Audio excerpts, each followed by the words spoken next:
Nothing എന്ന UK based ആയിട്ടുള്ള ബ്രാൻഡിൽ നിന്ന് ഒരു പുതിയ സ്മാർട്ട് ഫോൺ കൂടി വന്നിരിക്കുന്നു. നത്തിങ് 4A എന്ന പേര്. ഇത്തവണ ഫോൺ ബോക്സിനകത്ത് പ്ലേസ് ചെയ്തിരിക്കുന്നുണ്ട്. അത് ഇങ്ങനെ ജസ്റ്റ് ഇങ്ങനെ വെച്ചിരിക്കുക കണ്ടോ. അപ്പം നമ്മളിത് ആദ്യമായിട്ട് മേടിക്കുന്ന ആൾ ഇങ്ങനെ തുറക്കുമ്പം സൂക്ഷിച്ച് തുറന്നില്ല എങ്കിൽ ആദ്യം തന്നെ താഴെ വീഴാനുള്ള സാധ്യതയുണ്ട്. ഈ ഒരു ഫോണിന്റെ മുൻഗാമിയായിട്ടുള്ള നത്തിങ് 3A 25,000 രൂപ പ്രൈസ് റേഞ്ചിൽ ഒരു മികച്ച സ്മാർട്ട് ഫോൺ തന്നെയായിരുന്നു. നല്ലൊരു കേസ് കൊടുത്തിട്ടുണ്ട്. C2C charging cable, user manual, മനോഹരമായിട്ടുള്ള സിം ഇജക്ടർ പിൻ. ഈ ഒരു നത്തിങ് 4A എന്ന ഈ ഒരു പുതിയ സ്മാർട്ട് ഫോൺ എങ്ങനെയുണ്ട് നമുക്ക് പരിശോധിക്കാം. നത്തിങ് അവരുടെ എല്ലാ ഫോണുകളിലും തുടർന്നു വന്നുകൊണ്ടിരിക്കുന്ന ആ ഒരു സെയിം ഡിസൈൻ തന്നെയാണ് ഈ ഒരു ഫോണിനകത്തും നിലനിർത്താൻ ശ്രമിച്ചിരിക്കുന്നത്. ഫോണിന്റെ ബാക്ക് ഗ്ലാസ് കൊണ്ടാണ് തയ്യാറാക്കിയിരിക്കുന്നത്. അതുപോലെ ഫോണിനകത്ത് ഡ്യുവൽ നാനോ സിം സ്ലോട്ടാണ് നൽകിയിരിക്കുന്നത്.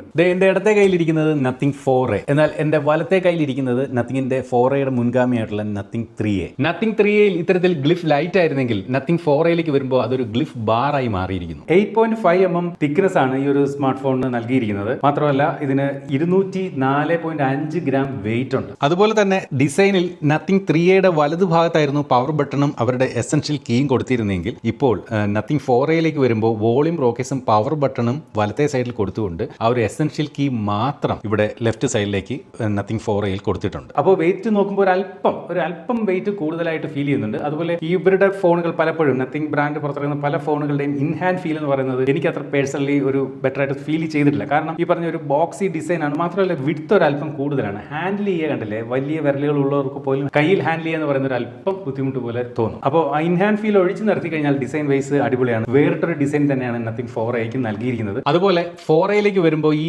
കോർണേഴ്സ് ഒക്കെ കണ്ടില്ലേ, കുറച്ചും കൂടി ഒരു റൗണ്ടഡ് കോർണേഴ്സ് ആക്കി മാറ്റിയിട്ടുണ്ട്. ഈ ക്യാമറ മൊഡ്യൂളിന്റെ ആ ഒരു അലൈൻമെന്റ് കണ്ടില്ലേ, ഇന്ന് വരുന്ന മിക്ക ഫോണുകളിലും കാണാത്ത തരത്തിലുള്ള ഒരു അലൈൻമെന്റും ഡിസൈനും ഒക്കെയാണ് ഫോണിൽ കൊടുത്തിരിക്കുന്നത്. ഈ ഒരു ക്യാമറ മൊഡ്യൂളിന്റെ ആ ഒരു കളർ ലേഔട്ടിലും അതുപോലെ ഈ കാണുന്ന ഒരു ഭാഗം ഇവിടെ 4Aയിൽ അഡീഷണൽ ആയിട്ട് വരികയും ഒക്കെ ചെയ്തുകൊണ്ട് ചെറിയ ഒരു ഡിസൈൻ ചേഞ്ച് എന്തായാലും 3Aയിൽ നിന്ന് 4Aയിലേക്ക് വരുമ്പോൾ വന്നിട്ടുണ്ട്. നത്തിങ്ങിന്റെ ഫോണുകളുടെ ഒരു ഗുണമുണ്ട്. ഇത് നമ്മൾ ഉപയോഗിച്ച് കഴിഞ്ഞാൽ ആരോടും പറയേണ്ട ഇത് നത്തിങ് ഫോണാണ്. കാണുന്നവർക്ക് അറിയാവുന്നവർക്ക് അറിയാം. മറ്റു ഫോണിൽ നിന്ന് വേറിട്ട് നിൽക്കും ഈ ഒരു ഫോണിന്റെ ഡിസൈൻ എന്നുള്ളതാണ് നത്തിങ് ഫോണിന്റെ ഏറ്റവും വലിയ പ്രത്യേകത. നത്തിങ്ങിന്റെ ഏത് ഇന്ത്യയിലുള്ള ഫോൺ സെറ്റപ്പ് ചെയ്യുമ്പോഴും ഇതുപോലൊരു ഇന്ത്യൻ സിം ഇട്ടെങ്കിൽ മാത്രമേ അത് സെറ്റപ്പ് ചെയ്യാൻ സാധിക്കുകയുള്ളൂ. 6.78 ഇഞ്ചിന്റെ AMOLED ഡിസ്പ്ലേ ആണ് ഈ ഒരു ഫോണിനകത്ത് നൽകിയിരിക്കുന്നത്. അതും 1.5K റെസൊല്യൂഷൻ നൽകിയിട്ടുണ്ട്. അതുപോലെ ഫോണിന്റെ ഡിസ്പ്ലേ ചുറ്റുമുള്ള ഈ ഒരു ബെസൽ നോക്കിയാൽ ഒരു അല്പം കൂടുതലാണ്, ഒരു ആവറേജ് സൈസാണ്. ഇന്ന് വരുന്ന പല ഫോണുകളുടെയും ഈ ഒരു ബെസൽ പരിശോധിച്ച് കഴിഞ്ഞാൽ വളരെ തിന്നാണെന്ന് കാണാൻ സാധിക്കും. പക്ഷേ ഇവിടെ ഒരു ആവറേജ് ബെസൽ ഈ ഒരു ഫോണിന്റെ ഡിസ്പ്ലേക്ക് ഉണ്ട്. 120 ഹെഡ്സിന്റെ റിഫ്രഷ് റേറ്റ് ആണ് ഫോണിനകത്ത് നൽകിയിരിക്കുന്നതെങ്കിലും ഫോണിനകത്ത് LTPO റിഫ്രഷ് റേറ്റ് അല്ല നൽകിയിരിക്കുന്നത്, LTPS ആണ്. അതായത് 60 ഹെഡ്സ് മുതൽ 120 ഹെഡ്സ് വരെ വേരി ചെയ്യുന്ന രീതിയിലാണ് നൽകിയിരിക്കുന്നത്. ആ ഒരു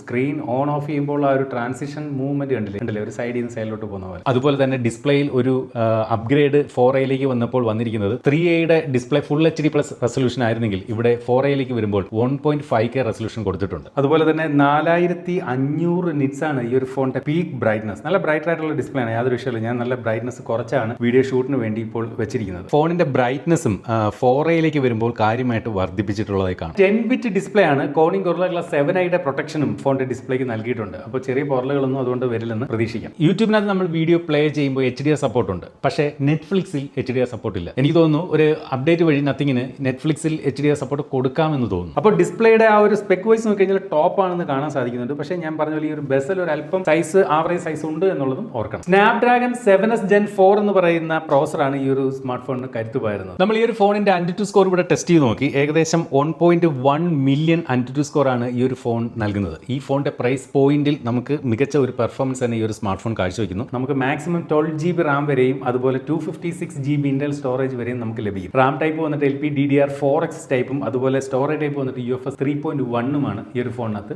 നൽകിയിരിക്കുന്നത്. അതുപോലെ CPU ത്രോട്ട്ലിംഗും നമ്മൾ ഇവിടെ ടെസ്റ്റ് ചെയ്ത് നോക്കി. യാതൊരുവിധ ത്രോട്ട്ലിംഗ് ഇഷ്യൂസ് ഒന്നും ഈ ഒരു ഫോണില്ല. ഇതിന്റെ റിസൾട്ട് എന്ന് പറയുന്നത് ബെറ്റർ റിസൾട്ട് ആണ്. 92% ആണ് CPU ത്രോട്ട്ലിംഗ് റിസൾട്ട് തന്നിരിക്കുന്നത്. അപ്പോൾ ബെറ്റർ ആയിട്ടുള്ള ഒരു പെർഫോമൻസ് എന്തായാലും ഈ ഒരു ഫോണിൽ നിന്ന് നമുക്ക് അതുകൊണ്ട് തന്നെ പ്രതീക്ഷിക്കാം. നമ്മളിപ്പോൾ ഈ ഒരു സ്മാർട്ട് ഫോണിലാണ് BGMI എക്സ്പീരിയൻസ് ചെയ്യുന്നത്. ഈ ഒരു സ്മാർട്ട് ഫോണിൽ ഗ്രാഫിക്സ് സൂപ്പർ സ്മൂത്തിൽ ഇട്ട് കഴിഞ്ഞാൽ അൾട്രാ എക്സ്ട്രീമിൽ ഗെയിം പ്ലേ സാധ്യമാണ്. അതായത് 120 FPS നമുക്ക് ഗെയിം പ്ലേ സാധ്യമാണ്. ലാഗോ ഇഷ്യൂസോ അങ്ങനെയുള്ള കാര്യങ്ങളൊന്നുമില്ല. അത്യാവശ്യം നല്ല രീതിക്കുള്ള ഒരു ഗെയിമിംഗ് എക്സ്പീരിയൻസ് തന്നെയാണ് ഈ ഒരു സ്മാർട്ട് ഫോണിൽ നിന്ന് ലഭിക്കുന്നത്. നമ്മൾ എല്ലാ ആപ്പിലും കളിച്ച് നോക്കി, എല്ലാ ആപ്പിലും കൺസിസ്റ്റന്റ് ആയിട്ടുള്ള ഒരു ഗെയിമിംഗ് എക്സ്പീരിയൻസ് തന്നെയാണ് ലഭിക്കുന്നത്. കൂടാതെ ഗെയിമിനെ സപ്പോർട്ട് ചെയ്യാൻ വേണ്ടി പെർഫോമൻസ് മോഡ് എന്നൊരു ഓപ്ഷൻ കൊടുത്തിട്ടുണ്ട്. എല്ലാം കൊണ്ടും ഈ ഒരു സ്മാർട്ട് ഫോണിൽ നിന്ന് നല്ലൊരു ഗെയിമിംഗ് എക്സ്പീരിയൻസ് തന്നെയാണ് നമുക്ക് ലഭിക്കുന്നത്. ബാറ്ററി സൈഡിലേക്ക് വന്നു കഴിഞ്ഞാൽ 5400 mAh ബാറ്ററിയാണ് ഫോണിനകത്ത് നൽകിയിരിക്കുന്നത്. അത് ചാർജ് ചെയ്യുന്നതിന് വേണ്ടി 50 വാട്ടിന്റെ വയേർഡ് ചാർജിങ്ങും ഈ ഒരു ഫോണിനകത്ത് നൽകിയിട്ടുണ്ട്. ഈ ഒരു ഫോൺ കഴിഞ്ഞ കുറച്ച് ദിവസങ്ങളായിട്ട് ജസ്റ്റ് ഒന്ന് യൂസ് ചെയ്തപ്പോൾ അങ്ങനെ ഹീറ്റിംഗ് ഇഷ്യൂ അങ്ങനെയുള്ള പ്രശ്നങ്ങളൊന്നും തന്നെ ഫീൽ ചെയ്തിട്ടില്ല. ഇനി ക്യാമറയിലേക്ക് വരുമ്പോൾ നത്തിങ് ഫോണിന്റെ ഏറ്റവും വലിയൊരു ഹൈലൈറ്റ് എന്ന് പറയുന്നത് എപ്പോഴും ക്യാമറയാണ്. ടെലിഫോട്ടോ സെൻസർ സാധാരണ കണ്ടുവരാത്ത പ്രൈസ് റേഞ്ചിൽ പോലും ടെലിഫോട്ടോ സെൻസർ നൽകുന്ന ഒരു ബ്രാൻഡാണ് നത്തിങ്. ഈ ഒരു ഫോണിന്റെ വിലയേക്കാൾ കൂടുതൽ വിലയുള്ള ഫോണുകളിൽ പോലും ഇപ്പോൾ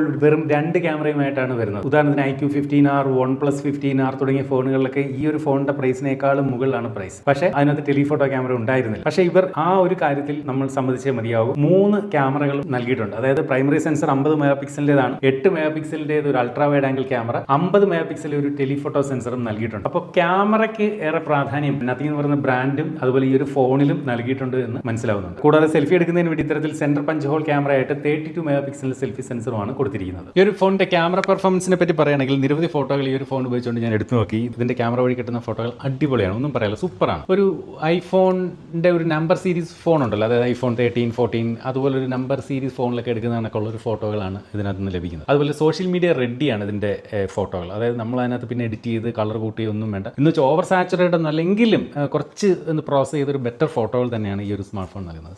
സെൽഫി ആയാലും എല്ലാം ഇതിന്റെ ക്യാമറ ഡിപ്പാർട്ട്മെന്റ് മൊത്തത്തിൽ എനിക്ക് ഇഷ്ടപ്പെട്ടു, നന്നായിട്ട് ഇഷ്ടപ്പെട്ടു. നല്ല ഫോട്ടോകൾ തന്നെയാണ് തരുന്നത്. ഈ കാണുന്ന ഫോട്ടോകളൊക്കെ ഈ ഒരു സ്മാർട്ട് ഫോൺ ഉപയോഗിച്ചുകൊണ്ട് എടുത്തതാണ്. വീഡിയോ ക്വാളിറ്റിയും തരക്കേടൊന്നും പറയാനില്ല, നല്ല ഒരു വീഡിയോ ക്വാളിറ്റിയും ഫോട്ടോ ക്വാളിറ്റിയും തന്നെയാണ് ഈ ഒരു സ്മാർട്ട് ഫോൺ സമ്മാനിക്കുന്നത്. അപ്പോൾ ഞാൻ ഈ ഒരു ഫോണും അതുപോലെ എൻ്റെ കയ്യിലിരിക്കുന്ന iPhone 17 Pro ഉപയോഗിച്ചുകൊണ്ട് ഒരേപോലുള്ള ചില ഫോട്ടോകൾ എടുത്തു നോക്കി. എനിക്കറിയാം, നിങ്ങളെ പോലെ തന്നെ അറിയാം, ഈ ഒരു ഫോൺ ഒരിക്കലും iPhone 17 Pro ആയിട്ട് കമ്പയർ ചെയ്യേണ്ടുന്ന ഒരു ഫോണല്ല. എന്നിരുന്നാലും ഇതിനകത്ത് ചില ഫോട്ടോകൾ എടുക്കുമ്പോൾ ഈ ഫോണിൽ നിന്ന് കിട്ടുന്ന ഫോട്ടോകൾ നമുക്ക് iPhone 17 Proയിൽ കിട്ടുന്ന ഫോട്ടോകൾ കുറച്ചുകൂടെ നാച്ചുറലാണ്. നമ്മൾ എന്താണോ കാണുന്നത് അത് അതുപോലെ കിട്ടുന്നു. പക്ഷേ ഈ നത്തിങ് 4Aയിൽ എടുക്കുന്ന ഫോട്ടോകൾ കുറച്ചുകൂടെ ഗുഡ് ലുക്കിംഗ് ആണ്, കാണാൻ അടിപൊളിയാണ്. കുറച്ചുകൂടി ഒന്ന് പ്രോസസ് ചെയ്ത് കുറച്ചുകൂടെ ഒന്ന് കളറൊക്കെ ഒന്ന് കയറ്റി ബെറ്റർ ആക്കി അടിപൊളിയായിട്ടുള്ളൊരു ഫോട്ടോ ആയിട്ടാണ് തരുന്നത്. അപ്പോൾ ഈ പറയുന്ന ഐഫോണിൽ എടുത്ത ഫോട്ടോയും അതുപോലെ നത്തിങ് 4Aയിൽ എടുത്ത ഫോട്ടോയും വേറൊരാൾ കണ്ടു കഴിഞ്ഞാൽ, എടുത്ത ആളല്ലാതെ മൂന്നാമതൊരാൾ കണ്ടു കഴിഞ്ഞാൽ നത്തിങ് 4Aയിൽ എടുത്ത ഫോട്ടോകളാണ് ബെറ്റർ എന്ന് അവർക്ക് തോന്നുന്നു. പക്ഷേ ആ സ്പോട്ടിൽ നിന്ന് ഫോട്ടോ എടുത്തത് ഞാനാണ്, അതുകൊണ്ട് തന്നെ എനിക്കറിയാം ഞാൻ കണ്ടത് എന്താണ്, അത് അതുപോലെ എനിക്ക് ഐഫോൺ തന്നു. പക്ഷേ ഇത് പറഞ്ഞ പോലെ കുറച്ചുകൂടി ബെറ്റർ ആക്കി തരുന്നു. എന്തെന്നായാലും നല്ല ഫോട്ടോകൾ തന്നെയാണ് ഈ ഒരു നത്തിങ് 4A എന്ന സ്മാർട്ട് ഫോൺ സമ്മാനിക്കുന്നത്. വീഡിയോയിലേക്ക് വന്നു കഴിഞ്ഞാൽ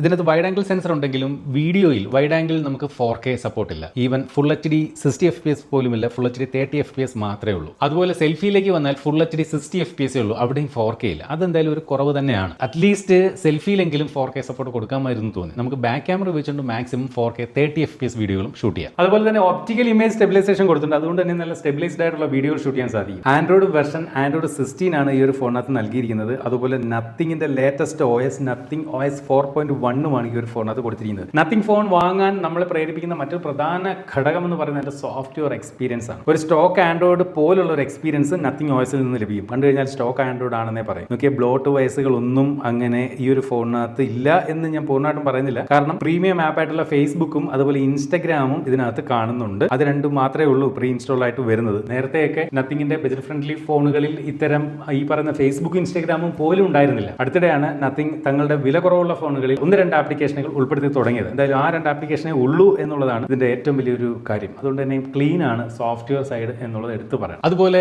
ഹാപ്റ്റിക് ഫീഡ്ബാക്ക് സെറ്റിംഗ്സിൽ ബൈ ഡിഫോൾട്ട് ആയിട്ട് മീഡിയം ആണ് കിടക്കുന്നത്. നമ്മൾ അതൊന്ന് ഹൈയിലേക്ക് മാറ്റി കഴിഞ്ഞാൽ ബെറ്റർ ആയിട്ടുള്ള ഒരു ഹാപ്റ്റിക് ഫീഡ്ബാക്ക് നമുക്ക് ഈ ഒരു സ്മാർട്ട് ഫോൺ സമ്മാനിക്കുന്നുണ്ട്. 3 മെയിൻ ആൻഡ്രോയിഡ് അപ്ഡേറ്റുകൾ, അതായത് ആൻഡ്രോയിഡ് 19 വരെ കിട്ടും. 6 വർഷത്തെ സെക്യൂരിറ്റി അപ്ഡേറ്റ് ഈ ഒരു ഫോണിനകത്ത് കിട്ടും. അപ്പോൾ 6 വർഷം വരെ ഈ ഫോൺ വാങ്ങുന്നവർക്ക് ഒരുവിധം ഫ്രഷ് ആയിട്ട് നമുക്ക് ഉപയോഗിക്കാം സോഫ്റ്റ്വെയർ സൈഡിൽ നിന്നും എന്നുള്ളതും പ്രത്യേകത തന്നെയാണ്. ഇതാണ് ഫോണിനകത്ത് നൽകിയിരിക്കുന്ന എസെൻഷ്യൽ കീ, അല്ലെങ്കിൽ നമുക്ക് AI കീ എന്ന് വേണമെങ്കിൽ വിളിക്കാൻ സാധിക്കും. ഇത് ഇത്തരത്തിൽ ഡബിൾ ടാപ്പ് ചെയ്ത് കഴിഞ്ഞാൽ നമുക്ക് എസെൻഷ്യൽ സ്പേസ് എന്ന് നത്തിങ് വിളിക്കുന്ന നമ്മൾ ഈ ഒരു ഫോണിനകത്ത് നിന്നും സേവ് ചെയ്ത് വെക്കുന്ന കാര്യങ്ങളിലേക്ക് എത്താൻ സാധിക്കും. എന്താണ് എസെൻഷ്യൽ സ്പേസ് എന്ന് വെച്ച് കഴിഞ്ഞാൽ, ഈ ഒരു ഫോൺ അത് നേരത്തെയുള്ള നത്തിങ് ഫോണിലൊക്കെ കൊണ്ടുവന്നാണ്. ഈ ഒരു ഫോൺ നമ്മൾ ഉപയോഗിക്കുമ്പോൾ നമുക്ക് വേണ്ടുന്നത് എന്ന് തോന്നുന്ന കാര്യങ്ങൾ, അതിപ്പോൾ സ്ക്രീൻഷോട്ട് ആയാലും വോയിസ് റെക്കോർഡ് ആയാലും അങ്ങനെ നമുക്ക് ഈ ഒരു ഫോണിനകത്ത് കാണുന്ന എന്തിനേയും നമുക്ക് സേവ് ചെയ്ത് ഓർഗനൈസ് ചെയ്ത് വെക്കാനുള്ള ഒരു സംവിധാനമാണ് ഈ ഒരു എസെൻഷ്യൽ സ്പേസ്. ആ ഒരു എസെൻഷ്യൽ സ്പേസിലേക്ക് എത്തിച്ചേരുന്നതിന് വേണ്ടിയിട്ട് നമുക്ക് ഈ ഒരു എസെൻഷ്യൽ കീ ഡബിൾ പ്രസ് ചെയ്താൽ മതി. അതുപോലെ നമുക്കൊരു വോയിസ് നോട്ടൊക്കെ കൊടുക്കണമെങ്കിൽ ഇത് ഈ ഒരു എസെൻഷ്യൽ കീ ഇതുപോലെ ലോങ് പ്രസ് ചെയ്ത് വെച്ചുകൊണ്ട് നമുക്ക് ഇവിടെ വോയിസ് നോട്ടുകളൊക്കെ സേവ് ചെയ്ത് വെക്കാൻ സാധിക്കും. അത്തരത്തിൽ നമ്മൾ സേവ് ചെയ്ത് വെക്കുന്ന കാര്യങ്ങളെ AI ഉപയോഗിച്ചുകൊണ്ട്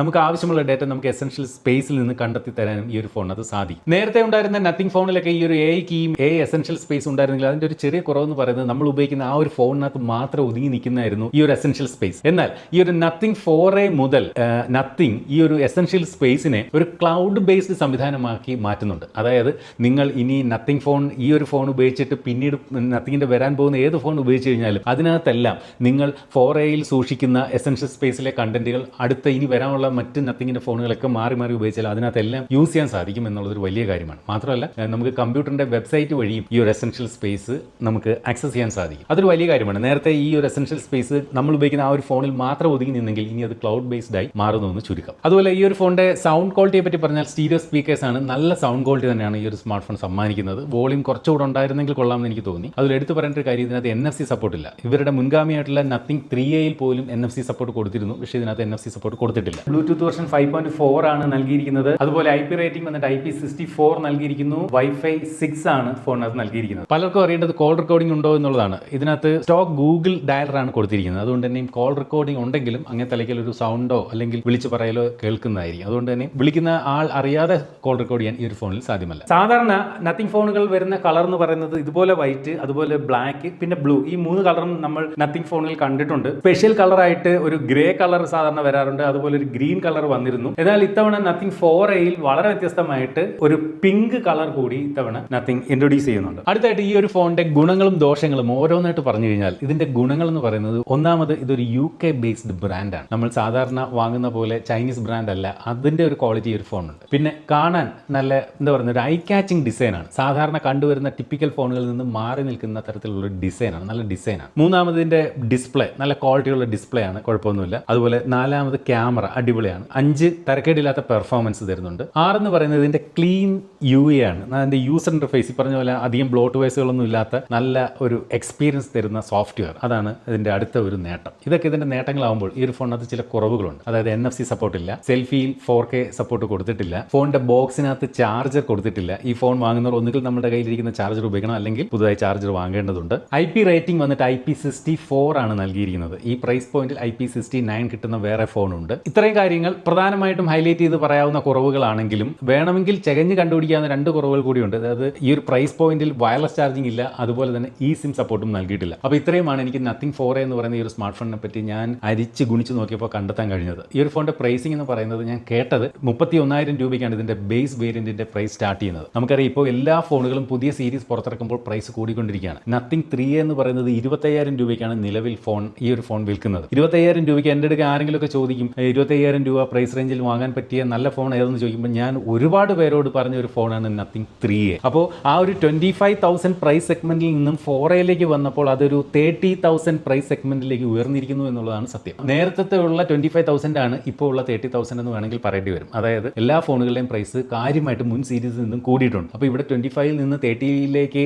അല്ലെ 30 റേഞ്ചിലേക്ക് കൂടിയിട്ടുള്ളൂ എന്ന് വേണമെങ്കിൽ നമുക്ക് സമാധാനിക്കാം. എന്ത് തന്നെയായാലും ഈ ഒരു 4A എന്ന് പറയുന്ന ഫോണിന് 3Aയിൽ നിന്നും കുറേ അപ്ഗ്രേഡുകൾ, ഈ പറയുന്ന പോലെ പ്രോസസ്സറിൽ അപ്ഗ്രേഡ് വന്നിട്ടുണ്ട്, ഡിസ്പ്ലേയിലെ റെസൊല്യൂഷനിൽ അപ്ഗ്രേഡ് വന്നിട്ടുണ്ട്, അങ്ങനെയുള്ള പല അപ്ഗ്രേഡുകൾ വന്നിട്ടുണ്ട്. പക്ഷേ ഈ പറഞ്ഞ പോലെ NFC സപ്പോർട്ട് ഇതിനകത്ത് നിന്നും ഡീഗ്രേഡ് ആയിട്ട് എടുത്ത് മാറ്റിയിരിക്കുകയും ചെയ്യുന്നുണ്ട്. അപ്പോൾ പ്രൈസ് ഞാൻ പറഞ്ഞു കഴിഞ്ഞു. നിങ്ങൾക്ക് ഈ ഒരു ഫോൺ ഇഷ്ടപ്പെട്ടോ? എന്താണ് നിങ്ങളുടെ അഭിപ്രായം? വീഡിയോക്ക് താഴെ കമന്റ് ചെയ്യാം. ഇതുപോലെ മനോഹരമായിട്ടുള്ള മറ്റൊരു വീഡിയോ ആയിട്ട് നമുക്ക് അടുത്ത വീഡിയോയിൽ വീണ്ടും കാണാം. സബ്സ്ക്രൈബ് ചെയ്തിട്ടില്ലെങ്കിൽ ഇപ്പോൾ തന്നെ സബ്സ്ക്രൈബ് ചെയ്ത് തുടങ്ങും.